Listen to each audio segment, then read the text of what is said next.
Hamnai 13 July Krak Shali Shanjawa Tripura Mothani Chairman Bubagra Pradut Kishore Debbarma Bai Simna Bidan Sabha Amseni MLA Brishaketu Debbarma Bini MLA ni Achuk Thai Yakarnani Koktung Blai Bidan Sabha ni Achuk Phang Rebati Mohan Das ni Thani Yaformani Note 14 July Shrang Shalo Koktuma Thubnai Rukni Buskango Koklam Narak Thani Shaka MLA Brishaketu Debbarma Bini Achuk Thai Yakarmani Kerong Raidawono Tongko Aboni Bagai Bidan Sabha ni Secretary Pratok Bicharok Nok Kerong Raida Bai Khopjak Achuk Thai Yakarmani Bo Funuknani Shaka প্রথম দিন যখন সে পদত্যাগ করব কুইয়া একটা আবেদন করছে এবং এত তারিখ থেকে এটা কার্যকর করার লাগি এই কথাটাও লেখছে না যদি পদত্যাগ করে তাইলে কুইতুই বোঝে এত তারিখ থেকে আমি আমার এটা চাইতেছি এটাও চাইছে না এরপরে আমরা বিধানসভার একটা ফর্ম আছে এই ফর্মের মধ্যে ফিল আপ ফর্মটা অনুযায়ী কাজটা করতে হবে তো এটার অসুবিধাটা হয়েছে এটার মধ্যে আবার দুইটা ফরওয়ার্ডিং কপি দিয়ে দিছে একটা দিয়ে দিছে চিফ মিনিস্টারে আর একটা দিয়ে দিছে ওই আগে যে দলে আসিল এই দলের সভাপতির কাছে বিধানসভার থেকে যদি কেউ পদত্যাগ করতে চায় বা সভ্যপদ করতে চায় না রাখতে চায় বাতিল করতে চায় তাইলে সরাসরি এটা আইব স্পিকারের কাছে এবং স্পিকারের হাতে দেওয়ানো লাগে সিডিটার নিয়মে তো এটা না করে সে মেসেঞ্জার দিয়ে আমার এখানে পাঠাই দিছে পরবর্তী সময়ে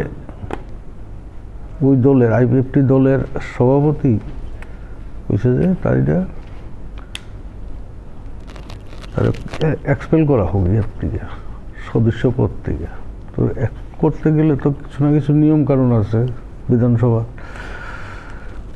এটাও আমরা দেখছি যে এইভাবে হইতো না তারপরে আর এটা পদত্যাগ করণের লেগে যেটা দিছে এটা কিন্তু নিয়মের বাইরে দিয়ে দিছে এবং এটার থেকে কপি দিয়ে দিছে দুইখানে এটা যে কারণে এটা বিবেচনার বাইরে গেছে কি আমরা বিবেচনা করতে পারছি না এরপরে আরেকটা কপি দিয়ে গেছে কালকে এর আগেই আমরা আইপিএফটির সভাপতি এনসি দেববর্মা চিঠি দিয়ে কইছে যে তার এটা বাতিল করা হোক সভ্যপদই যাতে বাতিল হয়ে যায় এটার ব্যবস্থা করে যে গ্রুন্ডাই আছে অক্ষণে পরবর্তী সময়ে সেক্রেটারি সাহেবকে কইছি আমরা বিধানসভার সেক্রেটারি তৈল সিনিয়র জজ তারা রিটায়ারমেন্ট আইলে বিধানসভা তাই সেক্রেটারি হিসাবে আইনগত ব্যাপারটা দেখেন কুজ্জা টুজ্জা খবর লিয়ে দেখেন কীভাবে আগ গেলে ভালো হইব এখন এটা আমরা চিন্তা ভাবনার মধ্যে আছি কীভাবে কী করব আজ্ঞাম ওইটার লেগে আর কি আইনগত ব্যাপারটা আমরা সাজেশনটা নিয়ে নিই তারপর আমরা আজ্ঞাম আর কি তাহলে এখন কি পর্যায়ে রয়েছে মানে ওনার ওটা গ্রহণ করা হয়নি আবার বাতিল করা হয়নি গ্রহণ করা হয়নি বাতিলও করা হয়নি এবং গ্রহণ করার তো আগেরটা দিয়ে তো এটা গ্রহণ করা সম্ভবই না পরে যেটা দিয়ে গেছে কালকে যেটা দিয়ে গেছে এটাই বিবেচনার মধ্যে আইব কিন্তু তার আগেই তার চাইয়ে দিয়েছে তাহলে বাতিল করুন সভ্যবোধ বাতিল করণের লেগে এবং সে যাতে দাঁড়াইতে না পারে এমনভাবে একটা প্রেয়ার দিয়ে গেছে স্পিকার হিসেবে আপনি কোন ডিসিশন নিয়েছেন এই বিষয়ে স্পিকার হিসাবে আমার তো সেক্রেটারি আছে বিধানসভার